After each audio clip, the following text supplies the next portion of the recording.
பாஜக எஸ்டி அணி மாநில செயலாளர் பாப்பண்ணா அதிமுகவில் இணைந்தனர்.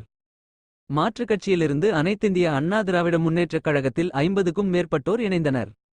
கிருஷ்ணகிரி மாவட்டம் கெலமங்கலம் ஒன்றியம் சேர்ந்த குறும்பர் சங்க மாநில தலைவர் மற்றும் முன்னாள் பாரதிய ஜனதா கட்சியில் இருந்து விலகி அதிமுக கட்சியில் இணைந்த இவர் பாஜகவில் எஸ்டி பிரிவு மாநில செயலாளராக பொறுப்பில் இருந்தவர் பாப்பண்ணா.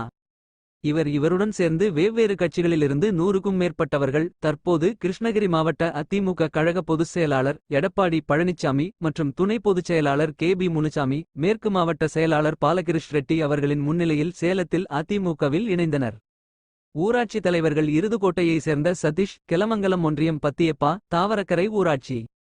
மேலும் கம்யூனிஸ்ட் கட்சியில் இருந்த அனுமந்தபுரத்தை சேர்ந்த யசோதாமணி. வேலூர் ஊராட்சி பாரதிய ஜனதா கட்சியில் இருந்தவர் சங்கீதா வெங்கட்டராமன். குந்துமாரனப்பள்ளியை சேர்ந்த இந்திய கம்யூனிஸ்ட் கட்சியை லட்சுமி முரளி. கோலட்டி திமுக பிரமுகர் நாராயணப்பா.